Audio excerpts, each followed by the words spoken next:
اور وہ یہ نکاح کا ایک فنکشن ہے جو ہمارے سامنے امریکہ میں غالباً نیو یارک بoston کے ایسٹ کوسٹ کے اوپر کہیں پہ یہ نکاح ہوتا ہے، اور اس میں دو مرد حضرات جو ہیں بسم اللہ من الشیطان الرجیم، بسم اللہ الرحمن الرحیم۔ السلام علیکم ورحمۃ اللہ وبرکاتہ۔ یہ ویڈیو کا موضوع ہے مرد کا مرد سے نکاح ہوا، تو چلیے دیکھتے ہیں اس کلپ میں، اور پھر دیکھتے ہیں کہ اس کے بارے میں ڈاکٹر ذاکر نائک آج کی ویڈیو میں کیا ملاحظہ کر رہے ہیں۔ تو چلیے آج کی ویڈیو میں پنڈی میں ان کی رہائش تھی، تو مجھے تو بہت افسوس ہوا کہ اپنے پنڈی بوائے ایک بندہ جو ہے وہ جا کے یہ حرکت کر رہا ہے، اور ایک شخص اپنے نکاح میں دو بہنوں کو نہیں لے سکتا، ٹھیک ہے، جس کی پہلے سے چار ہوئی وہ پانچواں نکاح نہیں کر سکتا۔ تو مطلب دیر آر کنڈیشنز آف نکاح، ایسا نہیں کہ جس کا جو دل چاہے وہ کر لے۔ تو پہلی بات تو یہ کہ یہ نکاح جو ہے یہ دو مردوں کے بیچ میں ہو رہا ہے، جن میں سے ایک جو ہے غالباً مسلمان کم از کم کہہ رہا ہے اپنے آپ کو، اس لیے تو وہ پیچھے سورہ فاتح پڑھی جا رہی ہے، اور دوسرا جو ہے وہ موسٹ پرابلی کسی اور فیتھ کا ہے۔ اس عورت کا دوسرا سوال یہ تھا کہ ایک مرد کے ساتھ جنسی تعلق کیوں نہیں بنا سکتا، اسی طرح سے ایک عورت کے ساتھ جنسی تعلق کیوں نہیں بنا سکتی،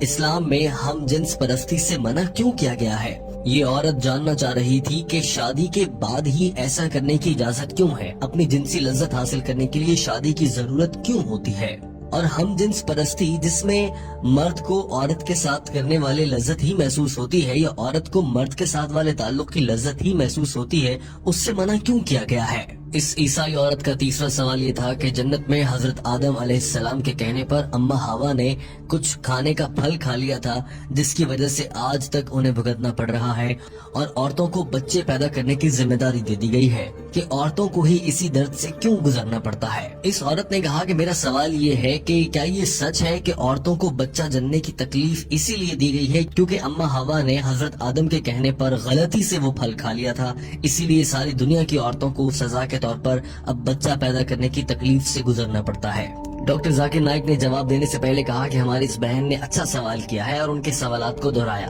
انہوں نے پہلے سوال کو لیتے ہوئے کہا کہ پرساد کھانے میں اور خانہ کعبہ سے یا حج اور عمرہ سے کھجوریں کھانے میں کیا فرق ہے، اس پر سب سے پہلے بات کر لیتے ہیں۔ انہوں نے کہا کہ ہندو کتابوں کے مطابق پرساد اللہ کو کھلانے کے طور پر دیا جاتا ہے، لہٰذا ہندو جب پرساد بانٹتے ہیں یا کسی کو دیتے ہیں تو اس کا مطلب یہ ہے کہ وہ اپنی طرف سے یہ سوچ رہے ہوتے ہیں کہ وہ اپنے بھگوان کو یا اپنے خدا تک کھانا پہنچا رہے ہیں، جبکہ حقیقی خدا کو جسے آج تک ہندو پہچان نہیں پائے اسے کھانے کی ضرورت نہیں ہوتی۔ اللہ تعالیٰ قرآن پاک کی سورہ انعام میں فرماتا ہے، اللہ سب کو کھلاتا ہے مگر اللہ کو کسی کے دیے گئے کھانے کی ضرورت نہیں ہے۔ کس انسان کی یہ جرت ہے کہ وہ اللہ تعالیٰ کو کھانا کھلانے کا سوچ سکے یا ایسی بات کر سکے۔ ڈاکٹر ذاکر نائک نے کہا کہ قرآن پاک میں 3 سے 4 مرتبہ یہ کہا گیا ہے کہ غیر اللہ کے نام سے منسوب کر کے کھلایا گیا کھانا حرام ہوتا ہے، یعنی اللہ کے سوا کسی کو شریک ٹھہراتے ہوئے اس کے نام پر دیا گیا کوئی بھی کھانا حرام ہوگا، لہٰذا چونکہ پرساد غیر اللہ سے منسوب ہوتی ہے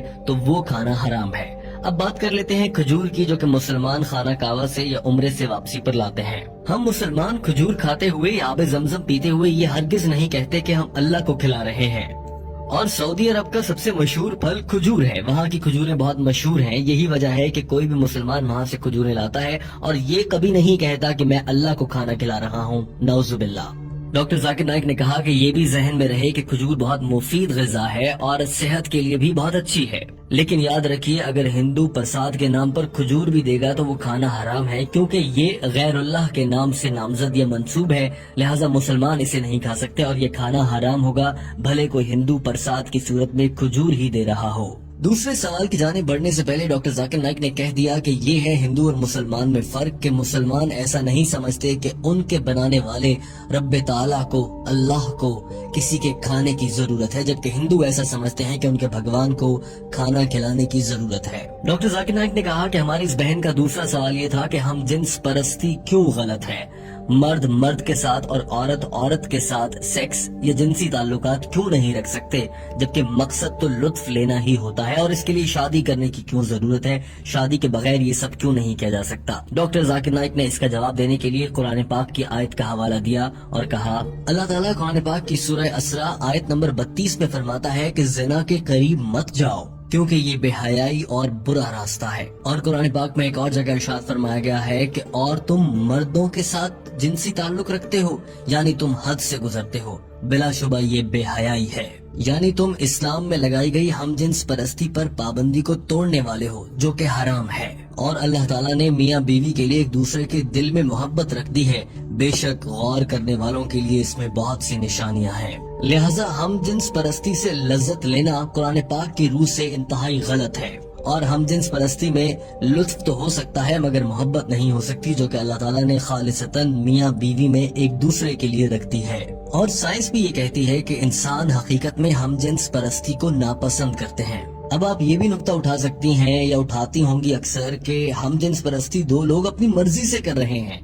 ہم اس میں کون ہوتے ہیں بولنے والے. لیکن ہمارے خدا نے، اللہ تعالیٰ نے اس سے منع فرمایا ہے. ڈاکٹر ذاکر نائک نے کہا کہ اسلام نے اس حوالے سے شادی کو اسی لیے رکھا ہے، اسی لیے انسان میں جنسی لذت حاصل کرنے کی خواہش بھی بہت زیادہ رکھی گئی ہے تاکہ وہ جلد از جلد شادی کریں اور اس کے بعد ان کی اولاد نرینہ ہو اور انسانوں کی آمد کا سلسلہ قیامت تک یوں ہی چلتا رہے. اور اگر ہم جنس پرستی ہوگی تو بچے کیسے پیدا ہوں گے؟ ڈاکٹر ذاکر نائک نے کہا کہ حضرت محمد صلی اللہ علیہ وآلہ وسلم نے ارشاد فرمایا کہ میاں بیوی کا آپس میں جنسی تعلق رکھنا دراصل عبادت ہے. اور آج سائنس ہمیں یہ کہہ رہی ہے کہ ایک جانب وہ لوگ جو شادی کرتے ہیں مختلف جنس کے لوگوں سے اور دوسری جانب وہ لوگ جو ہم جنس پرستی کرتے ہیں ان کے درمیان موازنہ کریں تو شادی کرنے والے لوگ زیادہ خوشگوار اور اچھی زندگی گزارتے ہیں. ڈاکٹر ذاکر نائک نے یہ بھی کہا کہ اسلام، یہودیت، عیسائیت اور تمام مذاہب ہی ہم جنس پرستی سے روکتے ہیں اور یہ انسان کی صحت اور اس کی نفسیات کے خلاف ہے.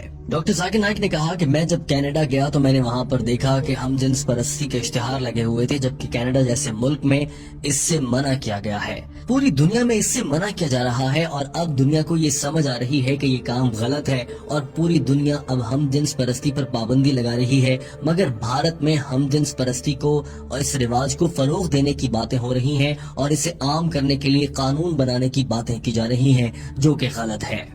ڈاکٹر ذاکر نائک نے تیسرے سوال کی جانب بڑھنے سے پہلے یہ بات واضح کر دی کہ ہم جنس پرستی آپ کو جہنم میں لے کر جائے گی. اور اب آ جاتے ہیں تیسرے سوال کی جانب. ڈاکٹر ذاکر نائک نے کہا کہ تیسرا سوال یہ تھا کہ اگر اما ہوا نے جنت میں گندم کا دانہ کھایا اور وہ دنیا میں آ گئیں تو اب اس کے بعد سے دنیا کی ساری عورتوں کو بچہ جننے کے لیے وہ تکلیف سہنا پڑے گی اور یہ اس بات کی سزا ہے. انہوں نے کہا کہ ایسا غلط ہے. دراصل یہ بائبل میں لکھا گیا ہے اور بائبل کی وجہ سے ہی عیسائی حضرات یہ خیال کرتے ہیں کہ عورت کو بچہ جننے کی تکلیف سے اسی لیے گزرنا پڑتا ہے کہ اس نے جنت میں گندم کا دانہ کھا لیا تھا. مگر اسلام میں کہیں بھی ایسا نہیں کہا گیا کہ اس غلطی کی اکیلی ذمہ دار اما ہوا تھی. ہر موقع پر دونوں کو ہی قصوروار ٹھہرایا گیا ہے. قرآن پاک میں 3 جگہ ایسا آیا ہے جس سے اندازہ ہو جاتا ہے کہ اس غلطی کو دونوں ہی پر ذمہ داری ڈالی گئی تھی. جی میرے پیارے پیارے حاضرین و ناظرین، یہ تھی آج کی ویڈیو. امید کرتی ہوں کہ آج کی ویڈیو آپ کو بے حد پسند آئی ہوگی اور اچھی لگی ہوگی. اچھی لگی ہے تو اس کو زیادہ سے زیادہ شیئر کیجیے، سبسکرائب کیجیے. ملتے ہیں اگلی اچھی سی ویڈیو میں، تب تک کے لیے جزاک اللہ خیر. اوکے، اللہ حافظ.